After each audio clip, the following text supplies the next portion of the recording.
echoes in my soul. I hear the music ring, and though the storms may come, I am holding on to the rock I cling. And how can I keep from singing your praise? How can I ever say enough? How amazing is your love? How can I keep from shouting your name? I know I am loved by the King, and it makes my heart want to sing.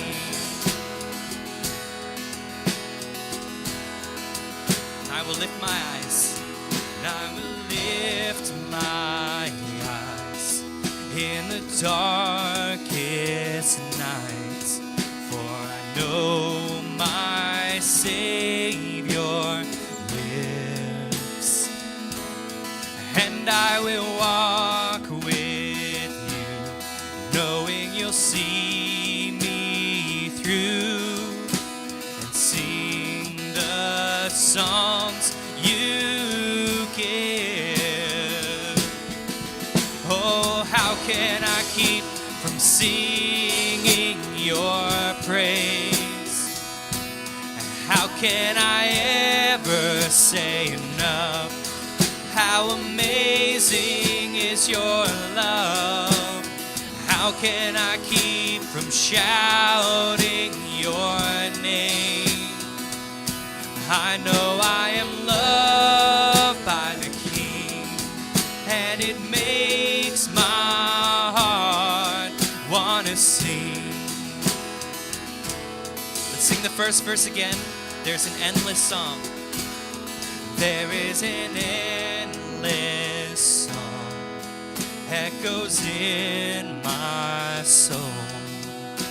I hear the music ring, and though the storms may come, and I am holding on to the rock I cling. How can I keep? Oh, and how can I keep from singing your praise? How can I ever say enough? How amazing is your love? How can I keep from shouting your name? I know I am loved by the King, and it makes my heart. And I am loved by the King, and it makes my heart want to sing.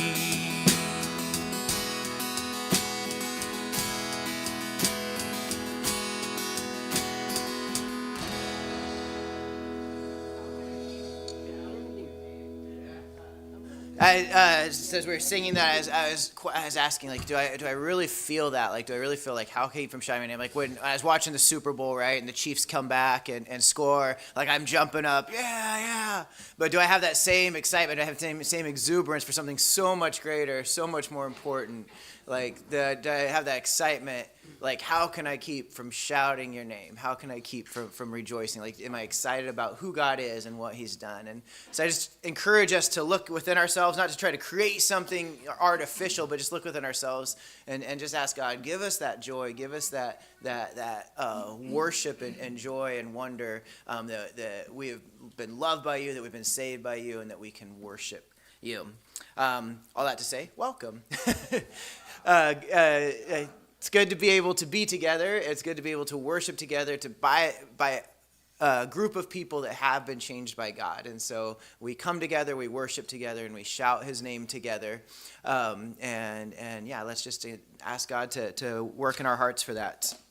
A couple announcements. So the first one is tonight is the youth group United night, and I forgot to put my information up here. But if you need more information about that, it's at Sunrise Baptist Church, but I'm hesitating to say the time because I'm worried I'm going to get it wrong. But it's at Sunrise Baptist Church tonight, so we're not meeting as normal youth group, but parents of grades 6 through 12, if you need help getting your kids there, let me know, and we'll help get them there. Otherwise, you can just meet out there. We sent home some flyers with the kids last week that should have had the schedules for the next few months and also information about that tonight. And I think that is our only announcement. So let's pray and let's go back to singing and shouting to our Savior.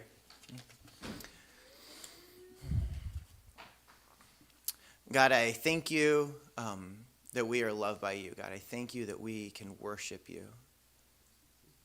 God, I pray just that we would have that joy, that excitement, just that spontaneous joy that causes us to shout and to praise you, God. That our hearts and our lives would be moved by who you are and what you've done for us, God. God, when we don't have that joy, when things or times around us are making us struggle, God, help us to have that within us. And I just pray this morning that your Spirit be at work in our hearts and just showing us the joy that we have in you. In Jesus' name, amen. Well, let's stand. Let's continue to sing and praise the Lord. And before we do, I'm going to have us do something. If you don't want to do it, that's okay, but join with me if you want to. Somebody just really quickly, before we sing the next song, let's just close our eyes. And then let's just think about where we're at right now. And as we're doing that, let's do one of those documentaries where we pull back and then we see the earth, and we pull back and we see the universe. Now let's just picture whatever heaven looks like to you and picture the Lord. And as we're singing this morning, we're singing about how great and how glorious the God is in the universe and the sun and the stars, declaring the greatness of God. And let's imagine this morning here in this building that we're singing with the angels in the universe about how great the Lord is. So as we sing, let's just keep that in our hearts and our minds, that we are singing with the universe, all in unison about how great and lovely and wonderful the Lord is.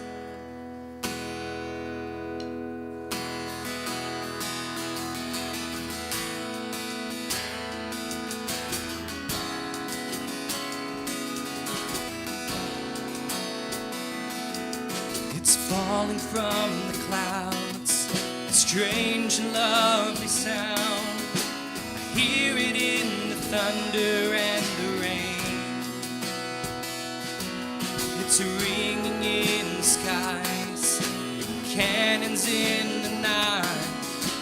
The music of the universe plays. We're singing, you are holy, great and mighty. The moon and the stars declare who you are. And I'm so unworthy, but still you love me. Forever my heart will sing of how great you are.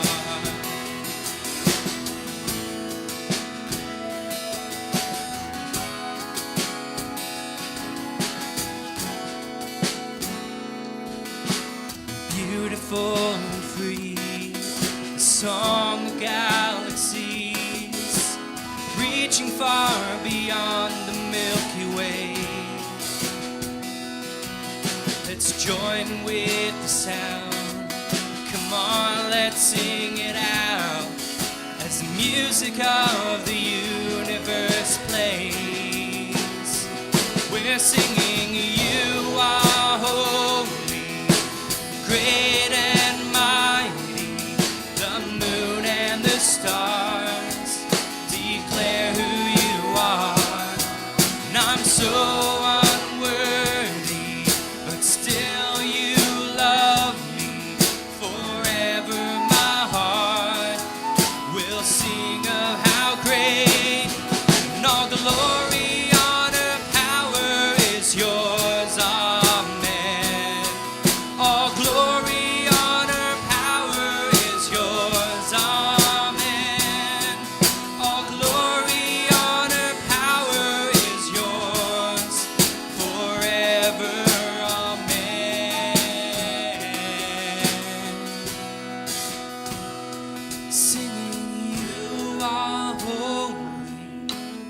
Great and mighty, the moon and the stars declare who you are. I'm so unworthy, still you love me. Forever my heart will sing of how great. We're singing you are holy, great and mighty. The moon and the stars declare who you are. I'm so unworthy, still you love me. Forever my heart will sing of how great you are.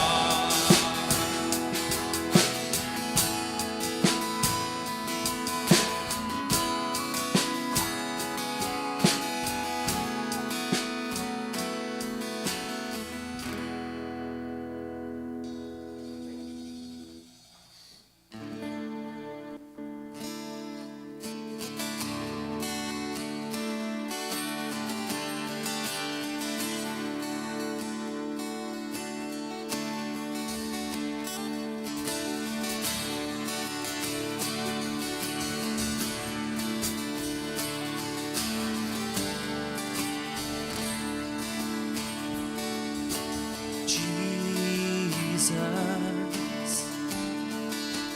all for Jesus,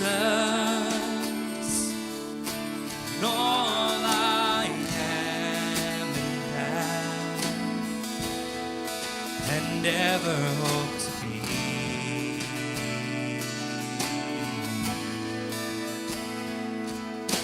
Jesus, all for Jesus,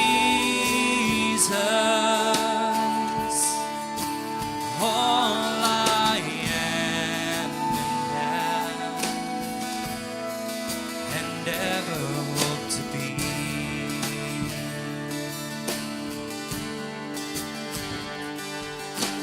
All of my ambitions, hopes, and plans, I surrender these into your hands.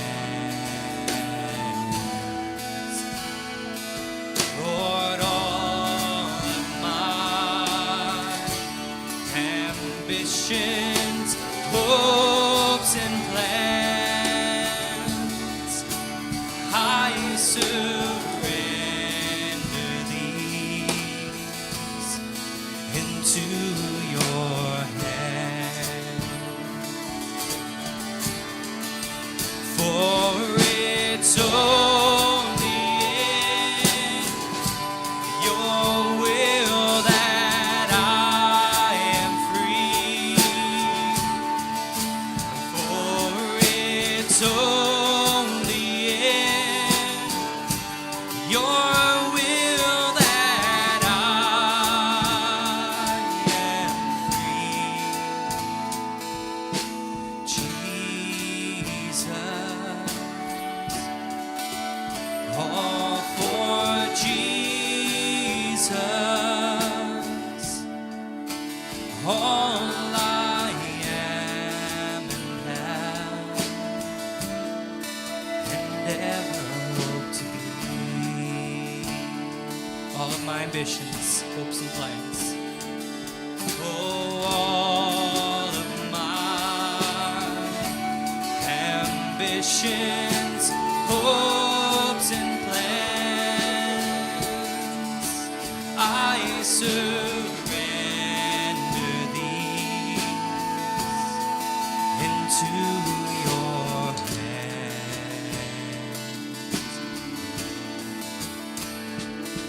Lord, all of my ambitions, hopes, and plans,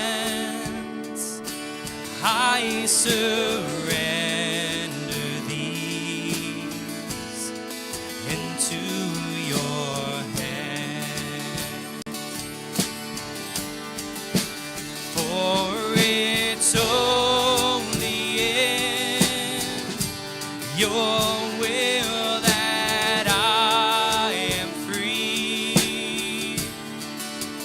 for it's only in your will that I am free, for it's only in your will that I am free, for it's only in your will that I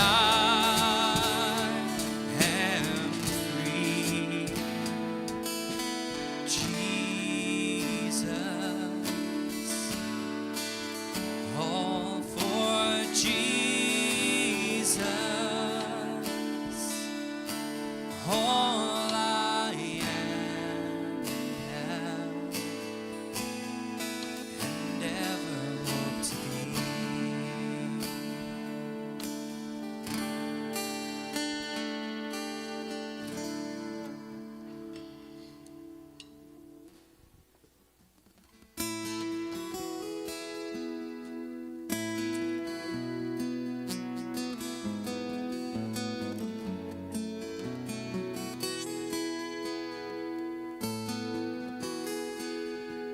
Christ alone, my hope is found.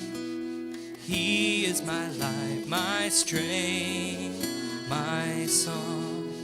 This cornerstone, this solid ground, firm through the fiercest drought and storm. What heights of love, what depths of peace, when fears are still, when striving cease.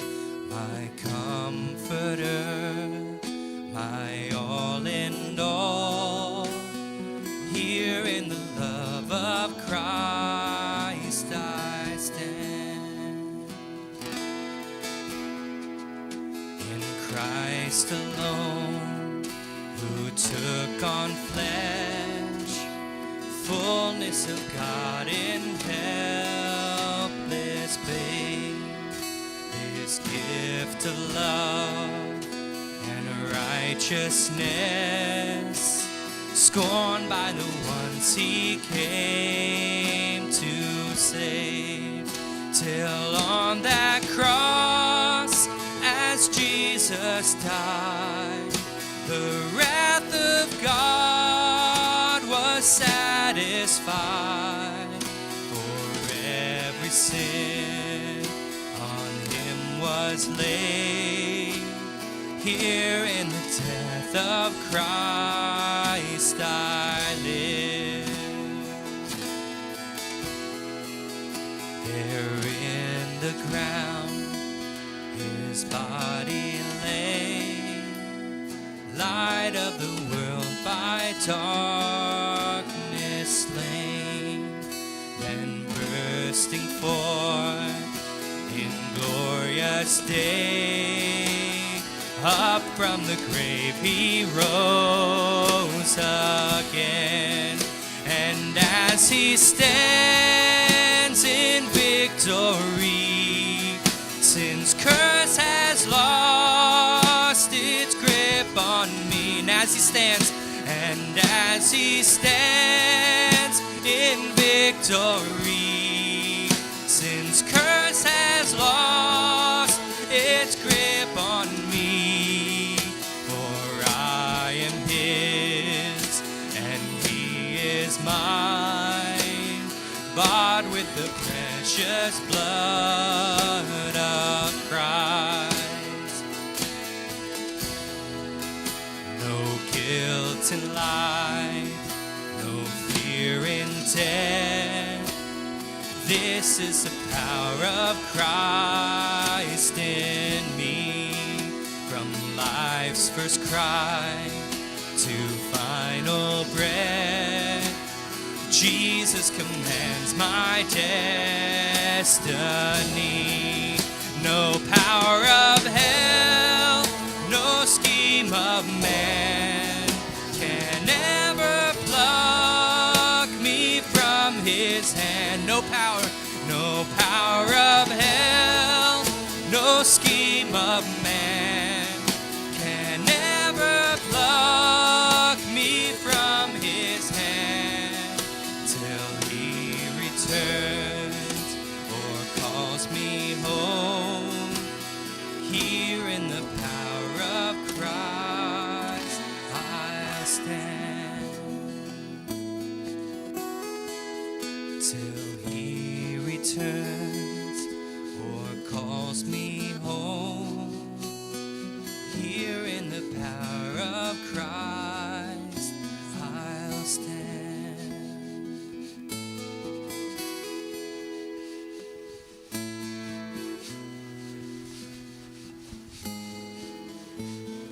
So Kel asked us to begin by just imagining God up in his throne in heaven. So I want you to close your eyes again and picture that. God in his greatness in his throne room in heaven. And then I want you to zoom back into the universe, back into the galaxies, back into the Milky Way galaxy, back into our solar system, back to Earth, to the United States, to Blaine, to you. Zoom back in. Therefore, I tell you, do not be anxious about your life, what you will eat or what you will drink, nor about your body, what you will put on. Is life not more than food, and the body more than clothing? Look at the birds of the air. They neither sow nor reap nor gather into barns, and that your heavenly Father feeds them. Are you not of more value than they? And which of you, by being anxious, can add a single hour to his span of life? And why are you anxious about clothing? Consider the lilies of the field, how they grow. They neither toil nor spin, yet I tell you, even Solomon in all his glory was not arrayed like one of these. But if God so clothes the grass of the field, which today is alive and tomorrow is thrown into the oven, will he not much more clothe you, O you of little faith? Therefore do not be anxious, saying, what shall we eat, or what shall we drink, or what shall we wear? For the Gentiles seek after all these things, and your heavenly Father knows that you need them all. But seek first the kingdom of God and his righteousness, and all these things will be added to you. And just as I was reflecting on what Kel was saying, I was also just reflecting on that, zooming back in, that the God of the universe, who holds the stars in his hands, that he holds us in his hands. Now what's bothering you right now, what's stressing you out in your life, what's concerning you, that he is concerned about. That we come and we can submit our lives to him and trust that he loves us and cares for us. Do not be anxious about anything. God, I just pray that we would just bring our requests before you, God. That we would know that the same way that you care for the birds of the air and the flowers of the field, that you care for us. God, may that not just be some platitude that we say, but may we really believe and know that's true. That whatever we are facing right now, whatever struggle, even crisis of faith we're going through, where you're not working the way we want you to, may we know that you care, that you love us, that the God of the universe is not so far removed that he doesn't care about us, but the God of the universe loves us so much that he clothes us, he feeds us, he cares for us, and he saves us. And we thank you for that.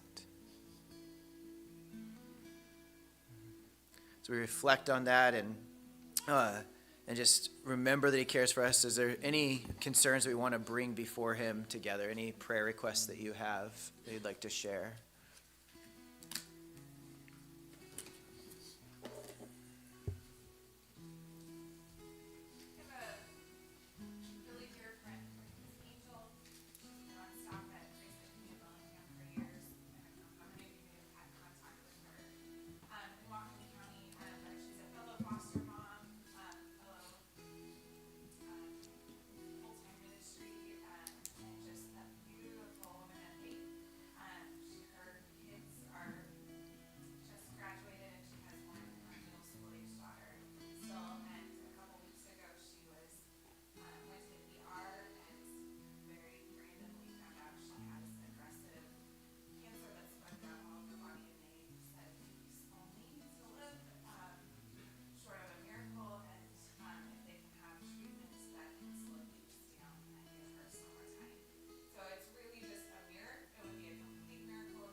everybody could hear that? Do I need to repeat it for anybody? Okay. All right. Other requests? Yeah, Annika? For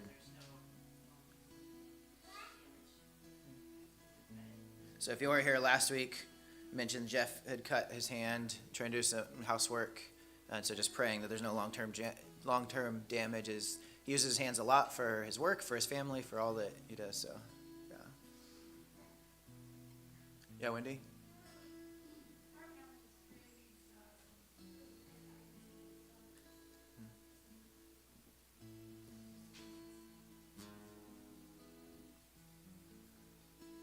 All right, so guidance and wisdom for the Tadane family.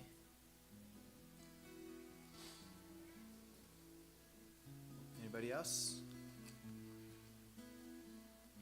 All right, well, this is a small number. Let's just gather around these people, so around Anne in place of Angel, and Jeff and the Tadanes, and let's just pray together for these things, and I'll close this after a minute.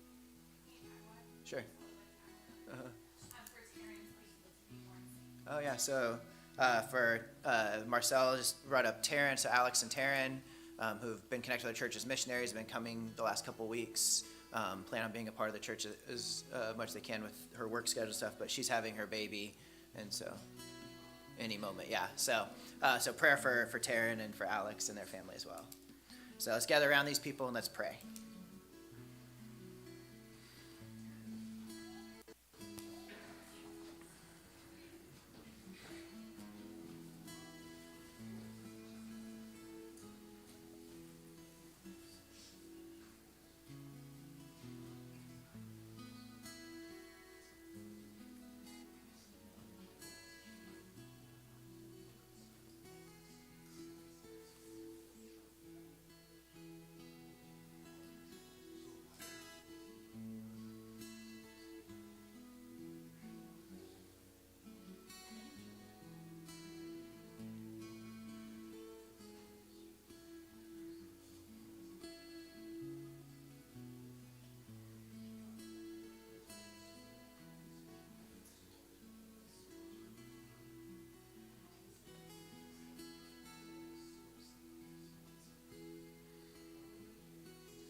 God, we thank you that just as we said earlier, God, that you care for us, God.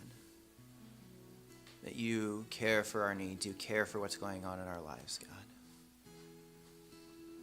And so, God, we pray for you to be at work in these different situations. We pray for you to be at work in Angel's family, with Jeff and his hand, with the Tadanes, and with the Potters and their new baby, God, and very different situations, but in all of them, God, we pray for you to be at work. We pray for their faith to just abound, that even as they may be facing different trials or circumstances, God, that they would look to you and lean on you and grow in this, that they would learn what you want them to learn, that they would grow as you want them to grow, that they would have faith as you want them to have faith, that they would just learn to be more like you through these different situations, God. God, we do just ask of you, God, as you tell us to make our requests known to you, and I just know in the situation with Angel especially, God, we do just ask for healing, God. You are a big and mighty God who does big and mighty things, and so we ask for healing for her.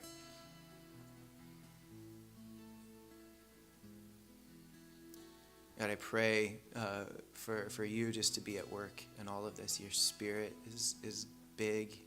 You're a good, loving Father. And so we bring these things to you and we say, we trust you, Dad. You got this.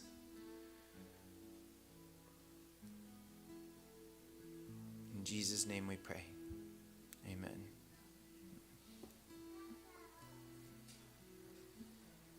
Thank you, guys.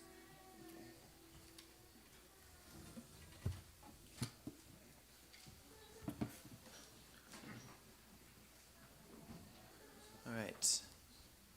Let's go ahead and dismiss our kids for kids' church. So preschool through second grade in the elementary room and third through fifth grade in the youth room.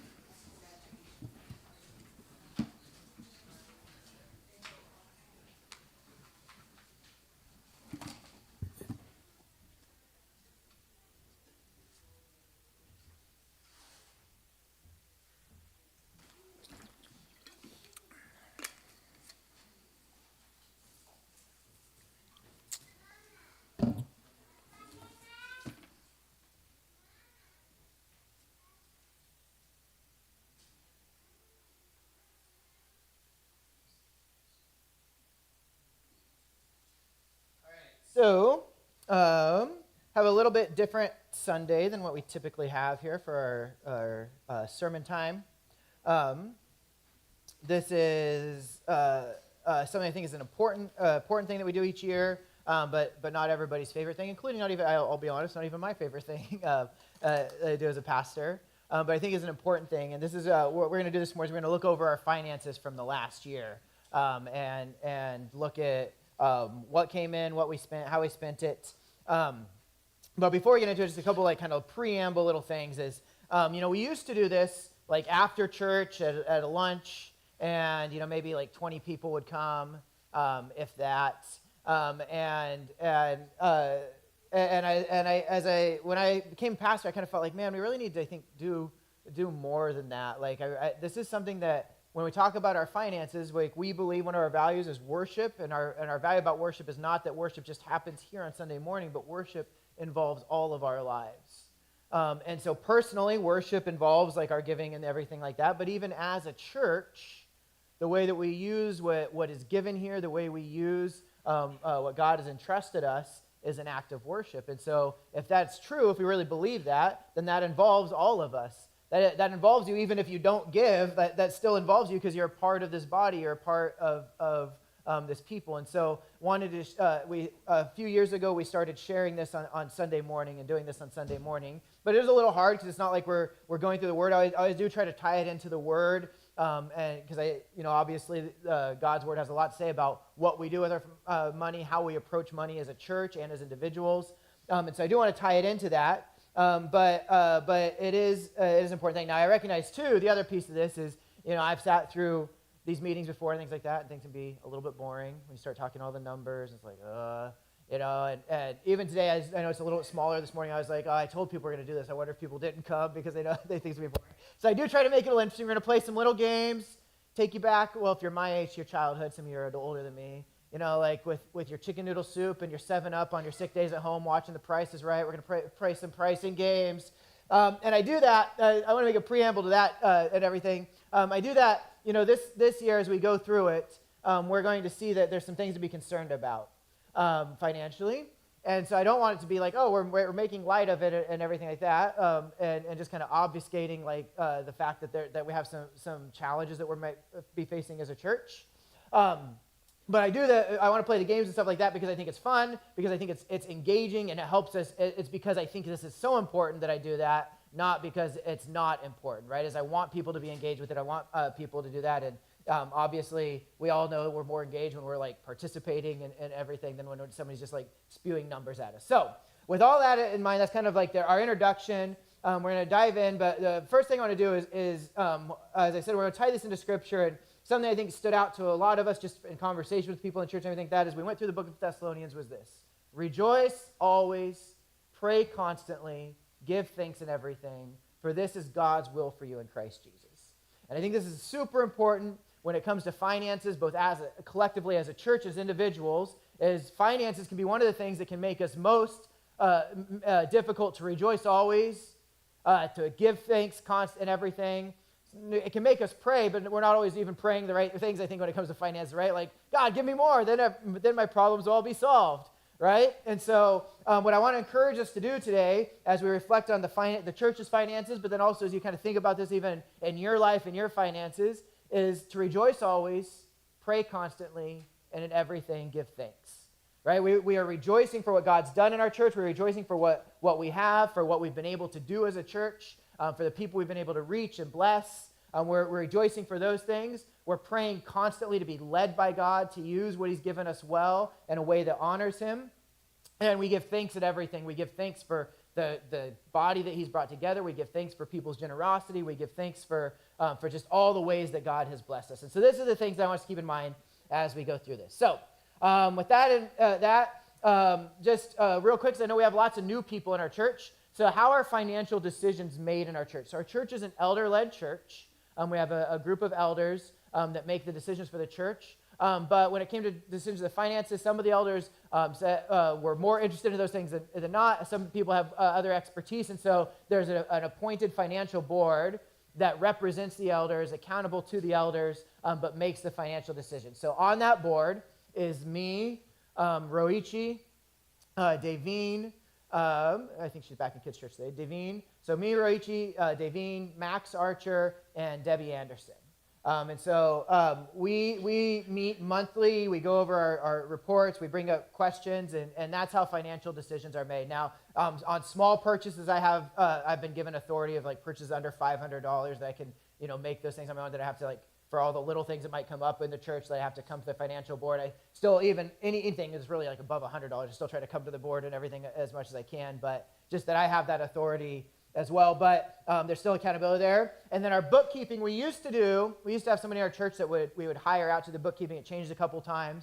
But then a few years ago, we decided to go outside and hire somebody outside. So a woman named Tammy Westfall, she's a Christian, but she's a bookkeeper, and now she works for another company in Linden called Telgenhoff, and I don't know how to say the other name, but a company in Linden. And so she does our bookkeeping, so that provides kind of another layer of accountability, that there's somebody outside the church that's seeing what we're doing and everything as well. And so that's kind of the process of how decisions are made. If you have more questions about that and like what kind of things of accountability and stuff are in place, feel free to talk to me about that, talk to one of the elders about that, and we can let you know more about that. But that's the basic of how decisions and stuff are made. So, all right, so all that to say, I just want to give all that background for what has happened, what is God doing, what have we seen in our finances last year. So when you came in, you may have gotten one of these sheets. If you didn't get one, you can grab one on the way out. This is our full financial report for the last year, kind of itemizes what we spend on what. We're not going to go through every item on this line by line, because that would just be a little bit tedious. But I would encourage you to look at that. And any questions you have, you can ask me about, like, what is that? Why do we spend so much on that? Why, everything like that. Like, we are not the type of leadership that wants to squelch questions or concerns. Like, bring those to us, come to us. We want to be able to answer those things and explain things and be open and honest with everybody. So we're going to play our first game. The one thing about this, we did hand this out, but when you're playing the games, you can't use it because that's cheating. Okay, no cheating. All right, so I need one volunteer to come up for our first game. Could be a kid. All right, Logan, come on up here. All right, so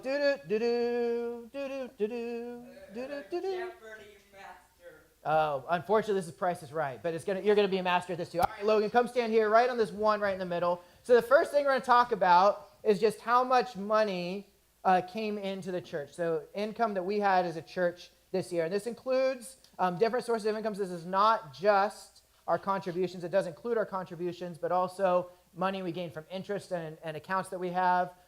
We sold some property. I'll talk more about that, and we are still getting a little bit of money from that. But from all the sources of income we have, how much money we get. So Logan's playing a game. This is from Price is Right. Now, I know you guys can't see it very well. This is probably not the best game for me to choose, but I did it anyway. There are 6 numbers in this. The first number is a 1. And you guys need to help Logan out. If you watch The Price is Right, it's not quiet. Like, people are shouting stuff like that. So no cheating, though, looking at your financial sheets. But what number is next? So Logan has a choice of 0, 9, 1, or 8. What number do you think is next? 8. We have an 8. All right, Logan, I forgot to tell you. Wait, hang on a second. I forgot. Logan, you have the opportunity to win a donut if you can get these right. But you can't get more than 3 mistakes. So be careful who you listen to out here. All right, so what numbers do you think is next? Help Logan out here. 0, 9, 1, or 8. So Logan, you're going to step on one of the 4 numbers around you.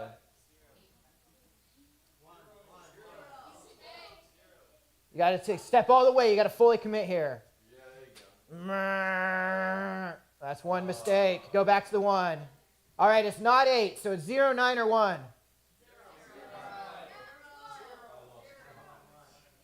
All right, Logan, take another try. Ding, ding, ding, ding, ding, ding. All right, so we got 1, 0. All right, next number is either, wait, no, it can't be the 1. No, go back to here. So you're on the 0. It's either 2, 5, or 8. No cheating. All right, Logan. Ding, ding, ding, ding, ding, ding. All right, Logan. I got to put that up there. So 108,000. The next number, this is where it starts getting a little harder. 4, 8, or 2.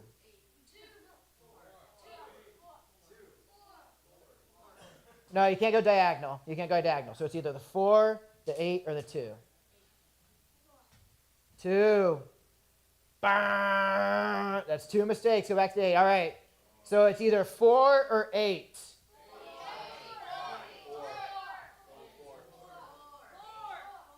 Got to pick one. 4 or 8. Ding, ding, ding, ding, ding, ding. All right. 2 more numbers. So it can't be the 1 because you started there. So it's either the 6 or the 9. 9 or 6. Which one do you think, Logan? All right, pick one. By the way, this is the 9 because you're looking at it upside down. This is the 9. This is the 6. That's tricky. So which one do you pick? Listen to them. They're shouting. Ding, ding, ding, ding, ding. All right, last number.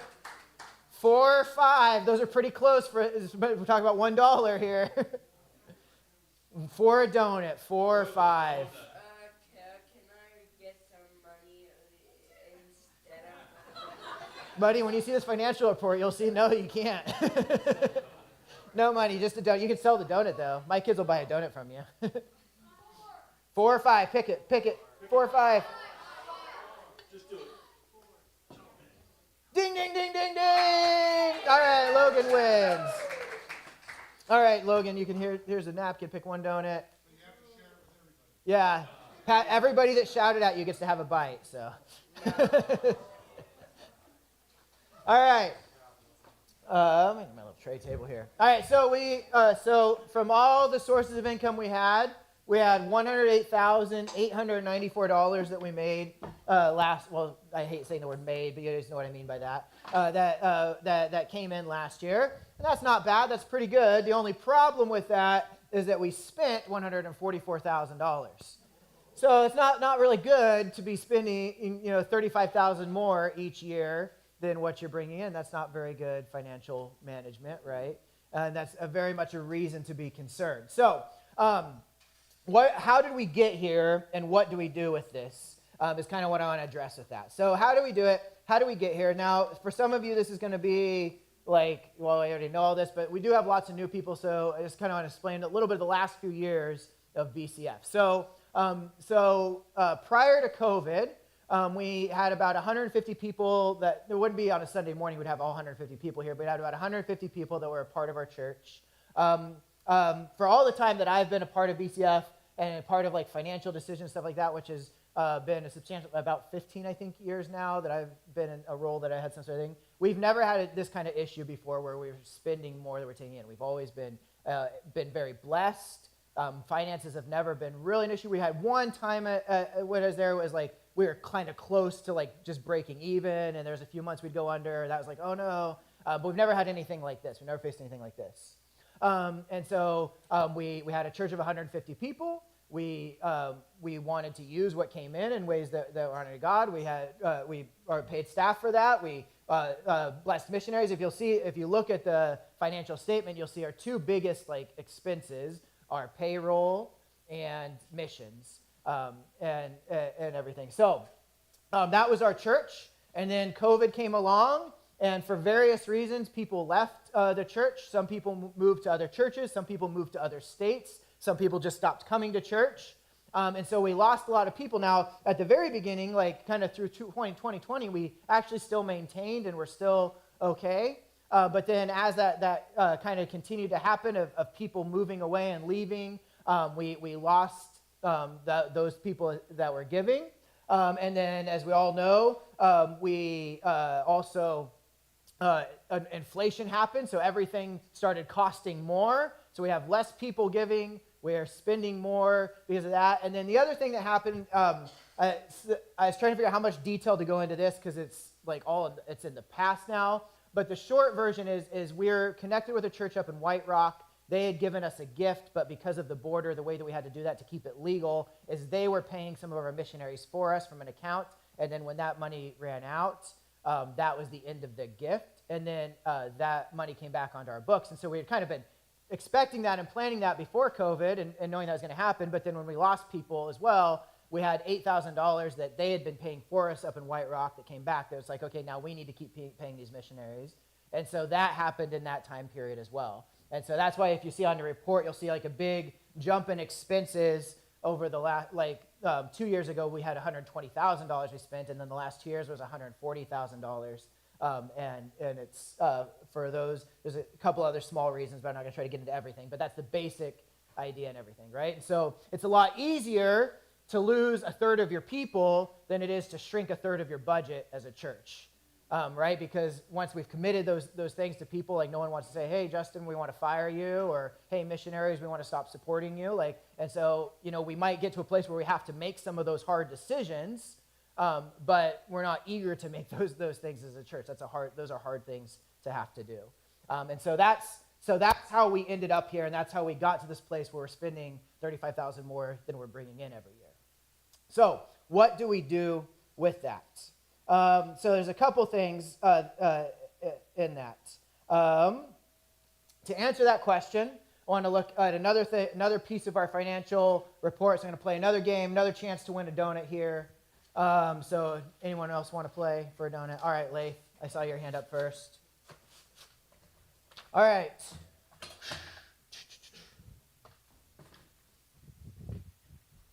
So what I'm putting out here on these music stands, you can just stay down here, Leif, down here in front. These are our different accounts that we have that have money in them. So we have a checking account, a savings account. Those are obvious what those are. We also have this one, this property savings. So what this is a couple years ago, we sold, actually last year, no, it was 2021 it was 2022, yeah, it's 2022 that we sold our property. So a couple years ago, actually many years ago, the church had bought property at the corner of Harborview and Lincoln Road. If you're familiar with that, there's like a gas station, and across the street from that, there's like 5 acres there. And the church had bought property with the intention of building out there. As time went on and the church had not built out there, and there became more like wetland laws and things like that, so it was harder and more expensive to develop, and we'd have to like mitigate wetland issues, and then just the church, the larger church in Blaine, and where people were ministering and not ministering like that, we decided as eldership, like we didn't feel like it was going to be prudent for us to build out there anymore. So about 5 years ago, so back before we were having any financial issues at all, we had decided to sell that property. We listed it for several years. Nothing happened. And then 2 years ago, we had an offer that someone bought that property. They paid $210,000 for it. They gave us $50,000 deposit.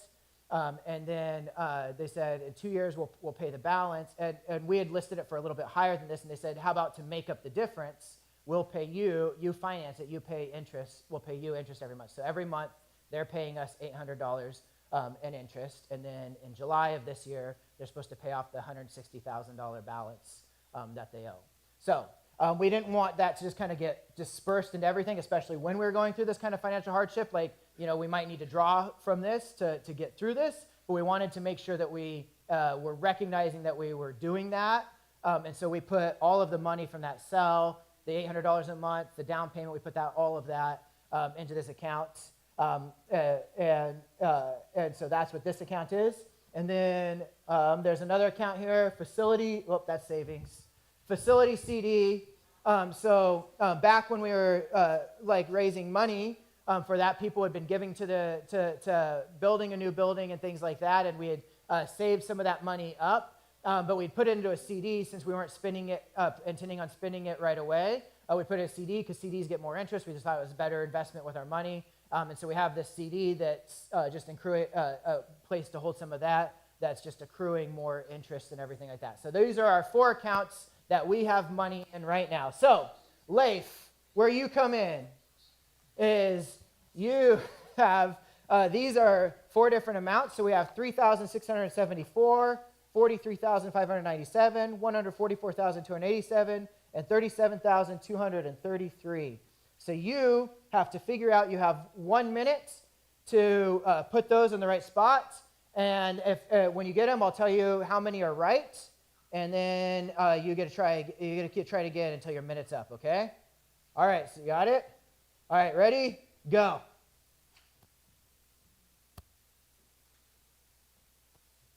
You might want to go quick on this one. The quick is going to be better than thinking.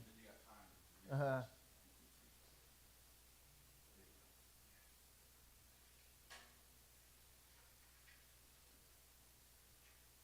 All right, you have, let me pause real quick to make sure I'm counting right here.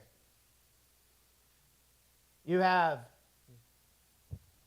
to check one number here, make sure I'm not wrong here. All right, you have 1 right.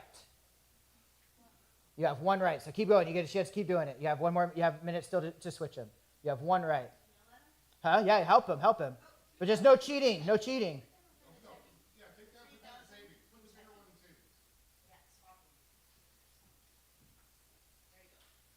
Keep yelling at him. This is Price is Right, people. Come on. You have 20 seconds.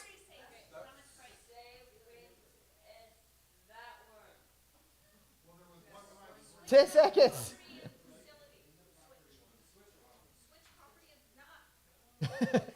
3, 2, 1. Bum, bum, bum, bum. All right.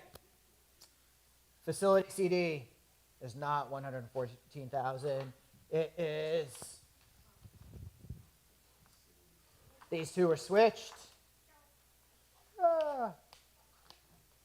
There we go. All right, what do you guys think? Should we still give Leif a donut? Yes. I don't think so. No, I'm just kidding. There you go, Leif. Thank you. All right, so if you can't see the music stands, I'll leave those up there. If you can't see the music stand, so this is what's in our different accounts. Now, I should say checking, like this is the balance right at, like, on December 31st. We did add more to our check, take some out of our savings and to checking, so this is not actually accurate to this date, but this was accurate on December 31st of last year. But we do have less in our savings now and more in our checking. And also, that's a typo up there, I just realized. This is right, the 114,000, that 144,000 is not right. So sorry about that. Yeah, that's right, yeah. Yeah. No, that it doesn't say, on the financial statement it's 114, right? Okay, yeah.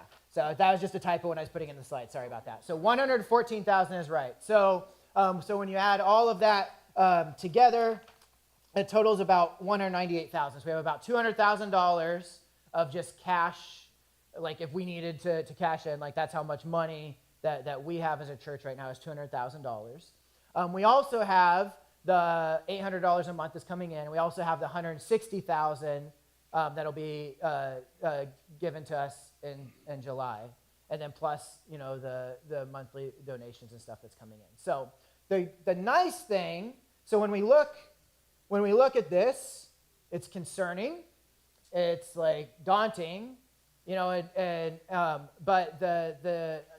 but when we look at this, we also see that God has taken care of us, right? Like we can't just keep spending $35,000 a year more than we're bringing in, but I don't think it's also time to hit the panic button either. right? Like if I'll talk to like some of my pastoral friends and like share what's going on and stuff like that with our church, and I say we're struggling financially, but we're not like struggling to pay the bills, right? Like we're okay because of God's provision. And I do think there's a little piece. It was interesting to me. Ruichi wanted me to make sure to say like we didn't sell the property because we were having financial hardship. But it is interesting to me that property didn't sell until right before we had this financial hardship. And so I believe that was partly God's provision to get us through this time and to take care of us and everything. So as eldership, as financial directors, we kind of prayed about like, what do we do with this? Like, how do we address this problem? Do we need to make drastic changes? And the hard thing about making the drastic changes is, like I said, is the two big items are payroll and missions. And those are things that we're pretty reluctant to try to cut until we really need to cut those things. Now, and so as we've prayed about it, as we've looked at it, and we see how God has provided for us, we felt like what we're feeling right now is that we need to stay the course and continue to be aware of this and continue to be evaluating this. And it might come to a point where we need to make those harder decisions, or like I need to go buy vocational, or we need to cut some of what we're giving to missionaries and everything. But we don't think that we're at that point yet, and that we don't want to force ourselves into that, right? And then this is the hard thing about a church, about the finances of a church, is you don't run it like a business. You don't run it like a household. Like it's kind of this kind of weird, different thing, right? Because it can be easy now when we're in this situation to kind of go to two extremes. Is like, well, we just need to cut everything that we're doing because we're spending more. We're spending too much. And there is some wisdom in that. And it also can be like, we need to try to do everything we can to grow and to grow giving and to get people to give more and get as many butts in the seats here as we can so that we can continue doing the things that we want to do. And we don't want to get stuck to that model too. We want to grow as a church. We want to grow as a church not because we're trying to get more money. We want to grow as a church because we want the kingdom of God to be at work through us. We want people to know the goodness of the gospel of Jesus Christ. We want to be proclaiming that, and we want that to be drawing people here. We want to be living that out amongst our neighbors and our community, and we want people to know the gospel and come be a part and then become healthy givers, because that's part of what following Jesus looks like. But we don't want to be focused on letting the numbers drive all our decisions or drive what we do. And so that's the hard thing as a church, is you got to be wise. You want to be a good steward about those things, but you don't want to be a slave to those numbers, right? Jesus said you can't serve God and serve money. And so we don't want to serve money, but we also don't want to just turn a blind eye to the fact that we're spending a lot more every year than what we're taking in. And so right now, we feel like the best thing is to continue what we're doing. And we do have a little bit of reason for optimism. And the reason I say that, so this is a graph. So when we're looking at the financial reports and you see all the numbers of what comes in each month, what goes out each month, it can be really hard to just all those numbers start blurring together a little bit. So what this graph is, and I know you can't see it real well, I just generated this from Excel, so I probably could have made it nicer if I had worked really, really hard and spent a lot of hours, but I didn't have time, so sorry. But with the orange line in here on this is for the last 3 years, so 2021 through 2023. And the orange line is how much we're spending. And you'll see that number has gone up, just slightly, but that orange line is going up. The blue line is what has been coming in. And for these two graphs I'm about to show you, I took out all of the property sale stuff. I took out interest income. This is based solely, this blue line is solely on people's giving, on what we give as a church. Because that's the thing I think that we kind of have the most control, in a sense, in everything, or stuff. So this is based solely on that. So you'll see that our giving dropped over the course of the last 3 years. And what the gray line there is kind of like our net from that. Like if you take your expense from your income, you'll see that we dropped. So like here they were positive, and then right here they crossed zero, and then we're spending more than we're taking in after all of that. Okay, everybody see that? So then what I did is like, okay, what does that look like if we just take the last 12 months? Now, I want to be a little cautious with this. Well, I'll say that in a minute. So if we take the last 12 months, we'll see we're still, like every month, the last 12 months, we've spent more than we've taken in. But you'll see we have done some things. We've tried to be a little bit more frugal, tried to do some things to curb some of our spending.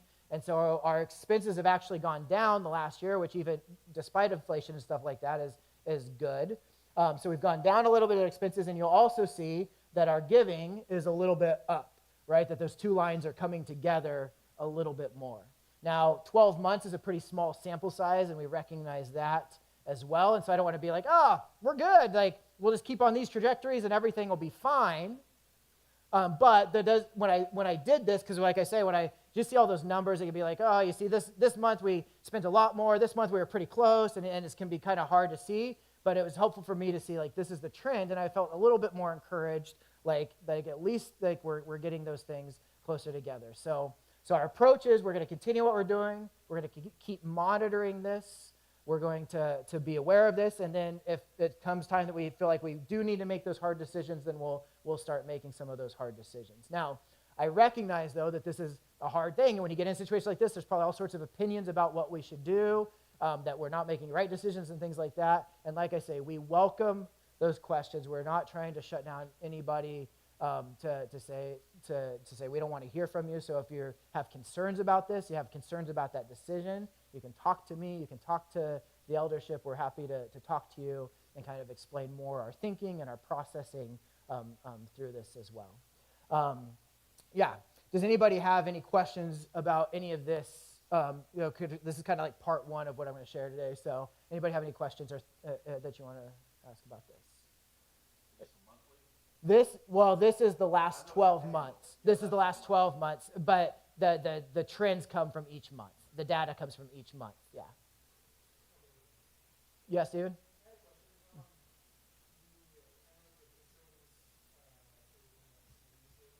Yeah. Yeah.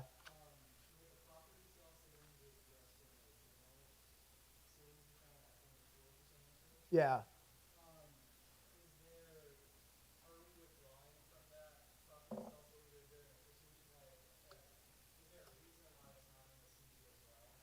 So the reason, I think that we probably could consider putting it into a CD. The reason we had not put it into a CD, so back when we started the sale of the property, we said, okay, we're going to make this separate account just so that we have this account and we can figure out how we want to spend this money, not realizing that we were going to be where we're at financially then. And so we had not made that decision then to put it in a separate CD. And then I think now we're like, well, do we want to make sure that we have access to that money in case we need it to dip into to help get us through this time and stuff like that. So that would say I'd say the reasons we didn't really discuss it much. To be honest though, as financial directors, discuss that. So that's something we could visit and look at. Yeah, Dan.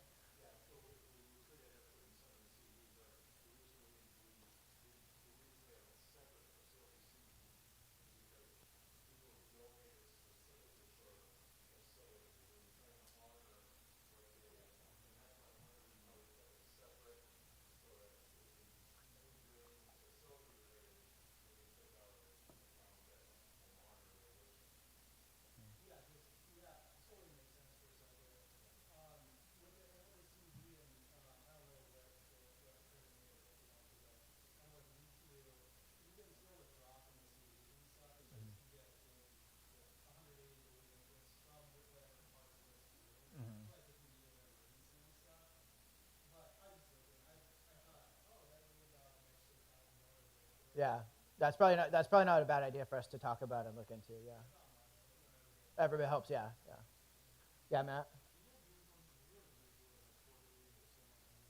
So we meet as the financial directors meet monthly, and so we look at the data monthly. And then when we are noticing like this trend continuing and not changing, then we brought it to the eldership. So the eldership has met and kind of prayed and talked about it twice this last year. But we look at the financial each month. We look at the financial statements. So as a financial team.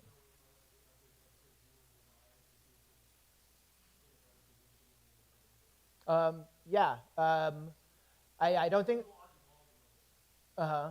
Yeah, yeah, you could, like, honestly, you could just ask me, and it's like we're not, this is all of our thing. We're presenting this now, and so I'm happy to share that. We can talk about doing that as a church. It's not something we've done in the past, but maybe we need to think about that because of where we're at. Um, yeah, so, yeah. Uh-huh. Well, I mean, I don't think we're going to be out of this by July, right? I don't think we're going to suddenly, like, yeah, exactly. Yeah, yeah. So I can try to update. I mean, that's another hard thing with this, right? Is like presenting like this on a Sunday morning. This morning we didn't have any visitors and stuff like that. But then I don't love talking about money in the church's money and everything all the time, especially like if visitors are coming because of the impression that it gives. But I also don't want to be like obfuscating or hiding anything from all of us that are participating in this together and everything too. And so, yeah, so that is something we could think about. We could think about having a special meeting. It's not something we've done in the past, but it is something we could consider. And it's something that I might not think of, so you could ask me again later. So I have to be honest with you, like as a pastor, like, the finances, like I'm not a pastor because I wanted to deal with finances and money. Like this does not excite me. I think it's important. I try to do it well, but it's not definitely not a passion or an excitement or anything for me. Yeah, Stephen?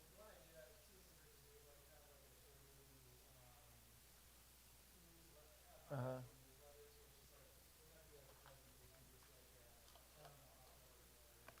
Yeah.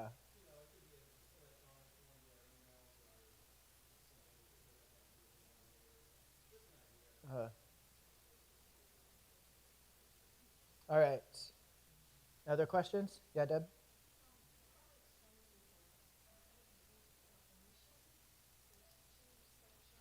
I'm going to get into that in just a minute, okay? Yeah. Anybody else? Yeah, Debbie?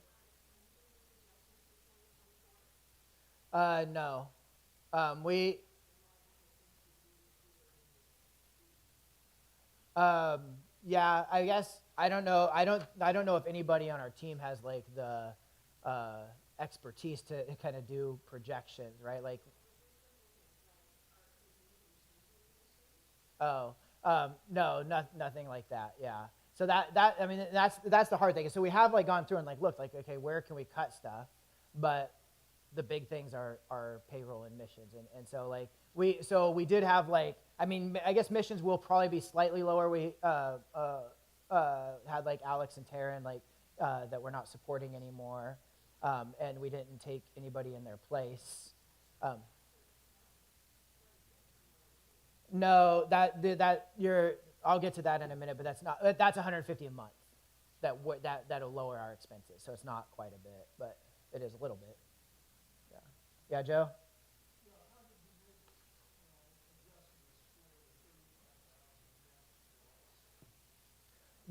So that's what I'm saying is that we haven't made major adjustments. Like so we've tried to be more frugal, like in like our purchases, and like do we really need to spend money on this or spend money on that? We've tried not we when it comes to like helping people, like we've been a little bit more reticent. Like it's still like we still want to be generous and helping people that are in need and things like that. When it comes to like expenses, like for our church, like for instance, our refrigerator in the kitchen just went out. We do have actually some donation. You'll see it you'll see in a few weeks. We have a nice new refrigerator. And you're like, wait, are we not spending a lot of money? Like CAP is going to be helping out with that because they use it for the Food Connections program. We have somebody in our congregation that wanted to donate a sizable amount to that. And so then we were evaluating refrigerators, and like all of us were like, if we weren't in a harder place, we would probably get a little bit higher quality one, but we're going to spend a little bit less because we just think it's more responsible with us right now. So we're doing things like that, and that's why some of that expense has gone down a little bit. But as far as like large scale adjustments, we have not really done anything because, like I say, it really gets into like cutting staff and cutting missions, and we're just not quite ready to go to those places yet. So, yeah, Debbie?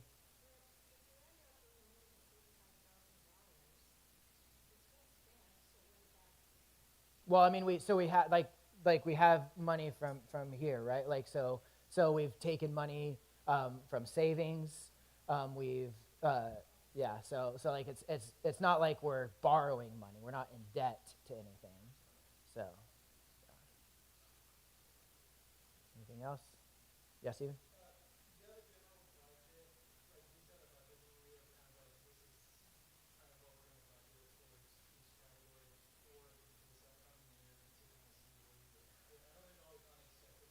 Yeah, no, that's something that's probably one of the things we have not done well as a church in our financial management is like we never really had much need for that because we had what we needed and sort of and so we never set that as a priority. So that's just not something we've been in the habit of doing. That's probably something we should do. So, but I'm a little embarrassed to say no, we have not. Yeah.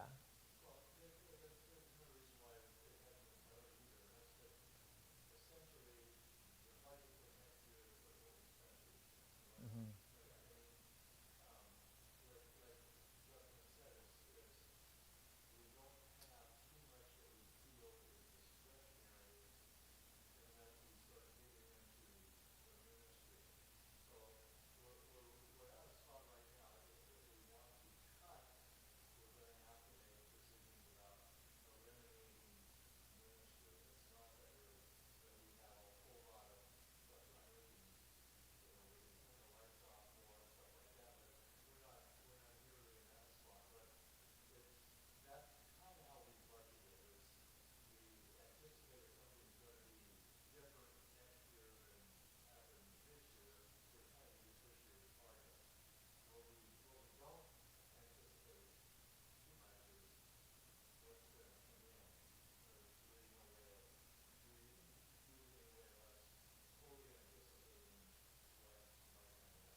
Yeah, and that goes back to like what Debbie was asking with the projections and stuff too. Is it's just really hard to know, like what people are going to give and things like that. And I will say too, like I don't want anybody to feel guilted into giving, but we do believe that like we participate together, and so like we do ask for people to give. Like hopefully we're all blessed by this. Hopefully we're all blessed that we're able to minister to the world around us and everything. I give.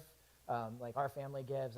This isn't in any, like I say, any type of manipulation or anything like that, but just like, I think that that's part of like entrusting God with your finances is that you're willing to give and contribute to your church. And so if you're not, I don't want you to do it because you feel guilty, but I would encourage you to pray about that, to seek God and to seek Him on that, and just ask if He's leading you to give a little bit more. Anybody else? All right, so that's the hard stuff. Now the more exciting stuff, the stuff that's more enjoyable to talk about. So our missions category. So real quick, yeah, thanks. All right, so I have one more. Oh, I have another game. Do I have another volunteer here? All right, Dakota, I saw your hand up, bud. All right, so what this game is, Dakota, is you are trying to figure out how much did we give to missions last year? How much did we spend as a church with all the donations that came in, with what we spent just as an organization? How much did we spend as a church? So I have a dice here, and you are going to roll this dice. All right, go. So roll that dice. All right, you got a 4. That's a good one. So what you're going to do now, I tried to get the dice to stick, but that didn't work so well, so I have to do this a little different now. So you rolled a 4. Do you think the number is either 1 through 6? Do you think that the first number that we spent is lower or higher than 4, like in the number? So it's 1 through 6. So help them out, people. Is it lower or higher? Huh? You're going to go higher? All right. Got to be careful you don't see. No cheating, no cheating, no cheating. All right. So he said higher. All right. Roll the dice again.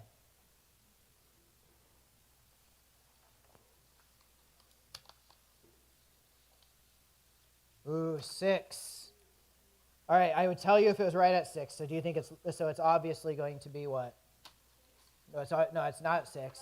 So it's obviously going to be lower than 6. So you got a freebie. 1s and 6s are good ones to roll in this game. All right, so yeah, I can't lose there. Whew. Ugh. And especially when I'm flashing the number all over the place. All right, next one. Roll the dice again, Dakota. 4. Do you think the next number is lower or higher than a 4? Lower than a 4. All right. And then roll the dice one last time. The next number is going to be 0. That's why the 0 is up there. I had to give you a free 0 because you can't. That's kind of confusing. And a 6. Oh, man. You are on a roll indeed. So you automatically know that it is what? Lower than a 6. So I'll just give you that one too. All right. So I won't even write the 6 up there because that's just kind of a waste. Whoops. Lower than 4. And then the last one was, we knew lower than 6, it was a 3. All right, so now to reveal if you're right and if you win a donut, Dakota. So, is the first number lower than a 4? Or higher than a 4, I mean. 5. It's good so far. Lower than 6, we know that one's right. I won't even try to be suspenseful about that. There we go. All right, it comes down to this. Lower than a 4, you think it's right? Ba-da-ba-da, ba-da-ba-da. All right, you want yourself a donut, Dakota. Thank you. You already had one during, man. All right, so we spent, as a church, with money that came in. Now, not all the money that came in, like some people, when it comes to like the Hectons and the Potters, they're from outside of our church, but they donate to us. But all the money that came into our church, we spent $55,103 that we got to give out to foreign missions. You know, when we go back to our values, we believe that mission is a value that we have. And so we're glad to be able to spend, have that much money to be able to go out from our church. Our size is not typical, and so we're glad to be able to do that. Now, some people are confused about the columns here on this sheet. So it says donations. So what that is how much did people donate? We had, for example, for the Hectons, we had $10,830. That's just money that people gave to the church, designated for the Hectons, and we just give right back to them. Some churches will take like a percentage of money that comes through. We don't do that at all. We just, any money that comes in for missionaries to support, we just give all that money back out to them. And then as a church, we did $16,640. So approximately 5,000 of those dollars came from the church itself, from the organization of the church rather than the people of the church. So does that make sense? Debbie, that was your question. Do you understand? No? Okay. So that's what these two numbers are. So we had a total of $30,000 of donations. So when we have this $55,000, that is including donations. So we spent about $25,000 is just of the church's money that we spent going to missions. You got that so far? Clear? All right. I forgot to say, I was going to ask this before. So no counting, no cheating again. How many missionaries do you think that how many missionary families do you think the church supports? We'll do Price is Right, closest without going all over. 5, 7, I'll take 2 more. 10. An 8, I heard an 8 over here. The correct answer is 10, All right, so I guess you do get another donut, Logan.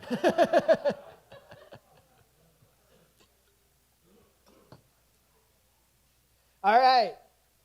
And how many different countries do we support missionaries in?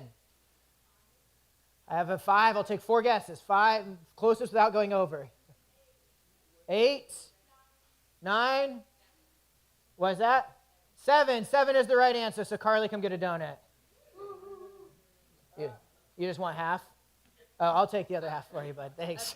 That's okay. I'll choose my own. Thanks, Logan. Way to make a healthy choice for your body. Oh, yeah. There you go. All right. So as a church, we're able to support 10 different missionaries in 7 different countries. And when you just think about that, like this little church in Blaine, like the impact we're able to have around the world, like that's a pretty cool thing that we're able to do. I didn't count in there when I said counted those countries too. So also included in that this year is we did have a little bit of money that came in to help with the relief efforts in Turkey after the earthquake there. So that would that's kind of another little bonus that we had as well. I should have asked, can anybody name the 7 countries you support missionaries in? It's not even on the sheet. Peru? Thailand? Not Japan. Mexico, yes, for last year, will not be so this year, but Sri Lanka, yep, we don't give as a church to the Mind Ziggers, but people give through us, so I counted that. Yep, Sri Lanka, good paying attention last week, Logan. Cuba, yep. Kenya, yep, one more. And now I forgot which was her named and not named, so, Guatemala's it, yeah. All right, but no one named all 7 themselves, so no one gets a donut. Or all of you that named one, you can come get a donut and split it 7 ways. All right, so that's cool that we're able to have that, and I know that that's a value of our church that we want to be able to be able to do that. All right, I didn't realize how late it was getting. We have one more thing to look at. This is one of my favorite numbers to look at every year. Even when we're hurting financially, I still enjoy this and get excited about it. So I have one more game to play.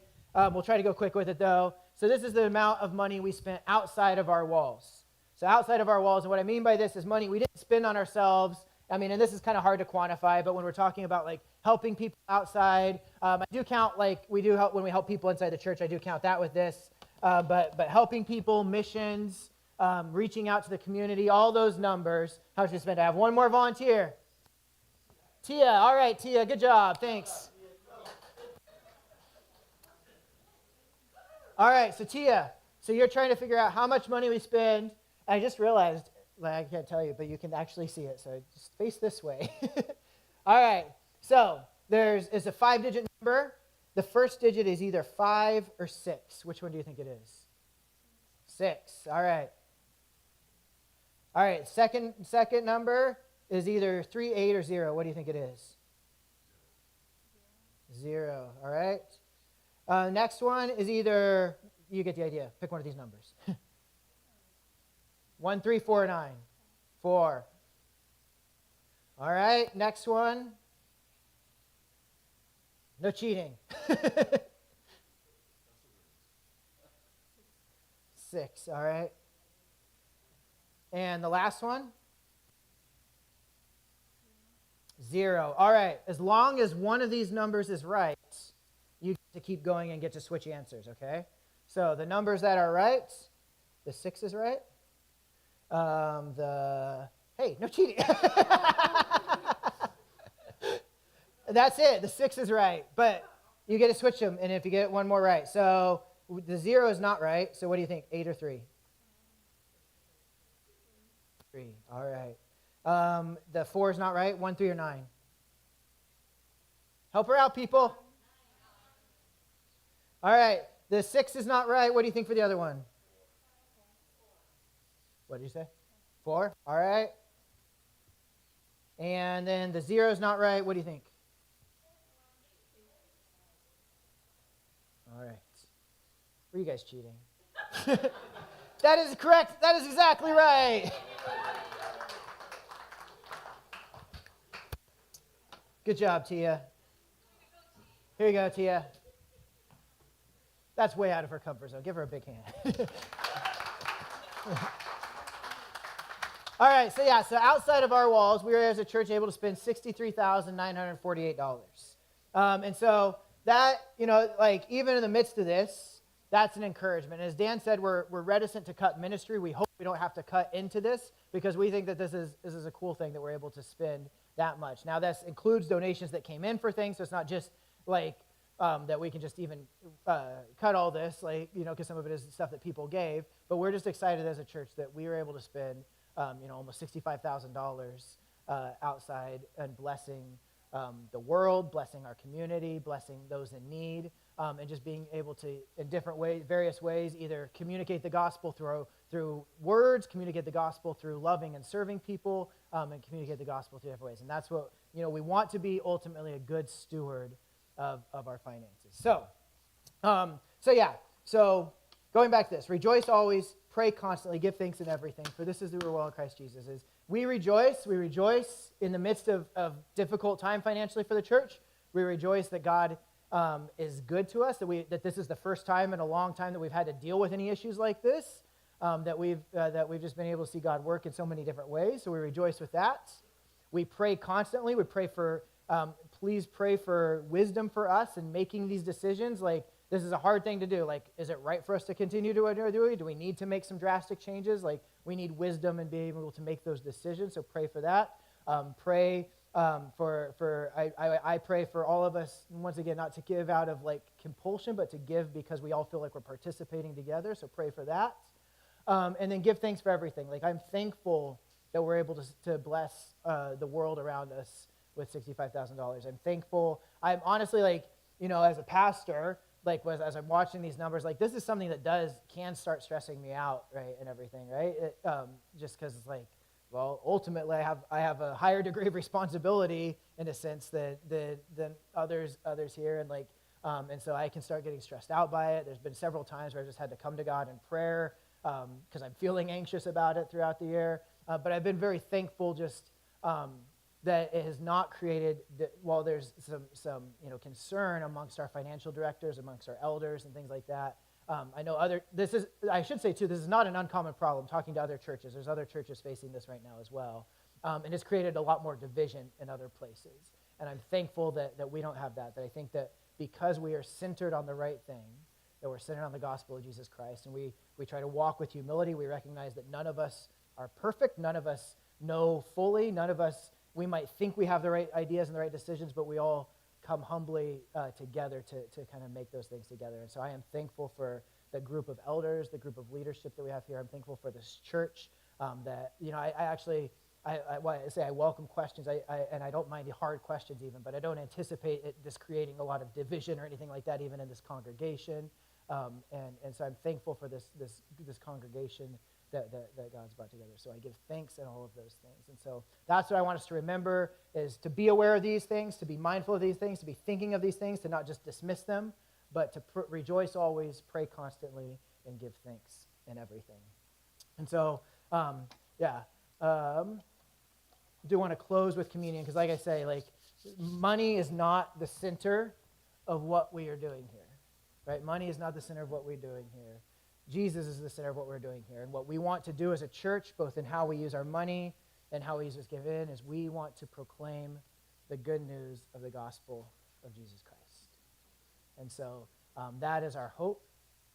That is what, that in all that we use our money, that ultimately that Jesus is glorified, that the gift of God given in him is what's communicated out, and that we would be good stewards of what's entrusted with us. So Max and Ann, you guys want to come help at communion?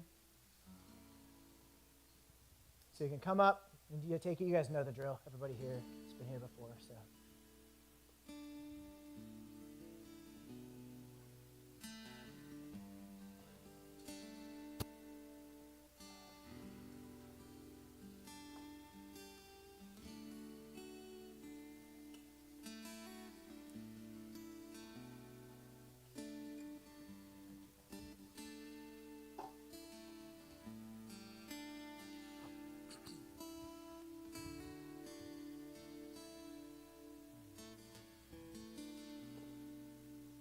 Come on up.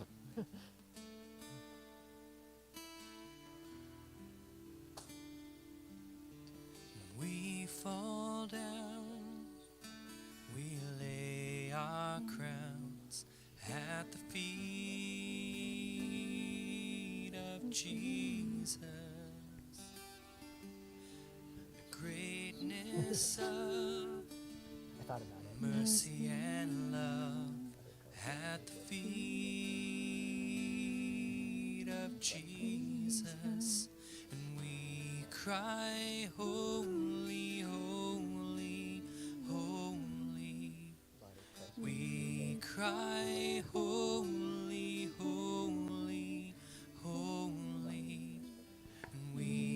cry, holy, holy, holy is the Lamb.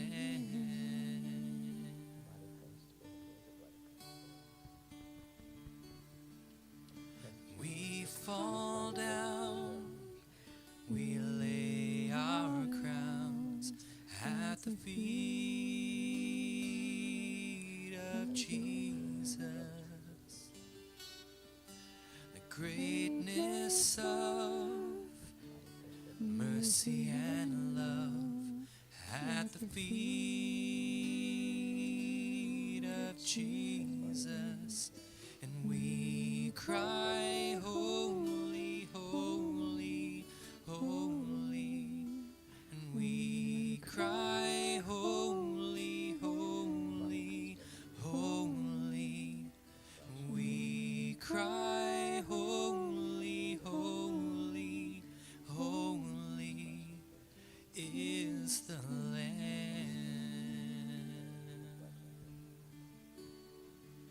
And we cry, holy, holy, holy. And we cry, holy, holy, holy. And we cry, holy, holy, holy is the Lamb.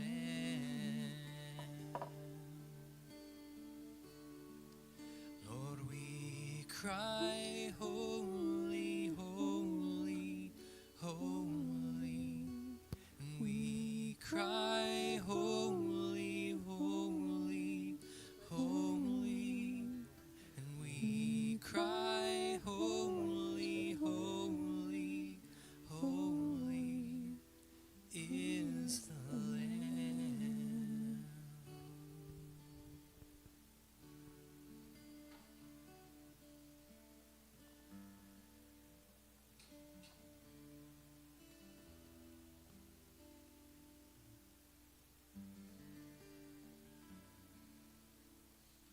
I actually had a different verse picked out for this time, but I just feel God bring me back to this. Therefore, do not be anxious, saying, what shall we eat, or what shall we drink, or what shall we wear? For the Gentiles seek after all these things, and your heavenly Father knows that you need them all. But seek first the kingdom of God and his righteousness, and all these things will be added to you. God, we thank you for the riches and abundance that we have in Christ Jesus. That no matter our financial state here on earth, that we have been blessed in abundance. That we have been loved by our God, loved by his Son. We take this bread and we say thank you for the abundance that has been given to us.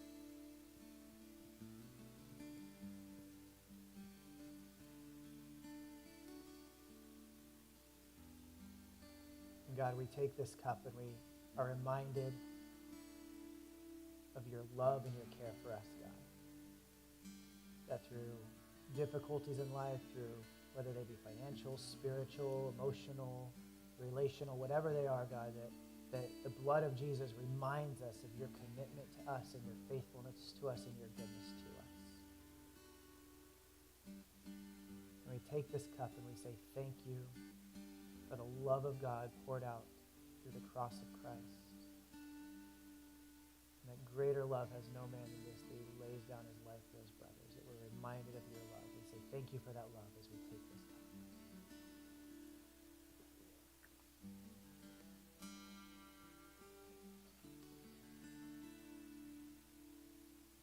And so, God, we ask for your help when it comes to our finances, God.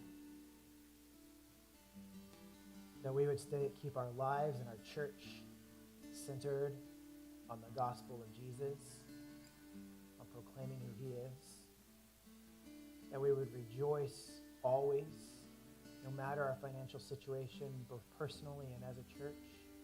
That we would rejoice that we have you, that you are at work in our lives. That we would pray continually, that when we feel anxious or concerned, that we would come to you and not just even ask for more, but ask to be led by you.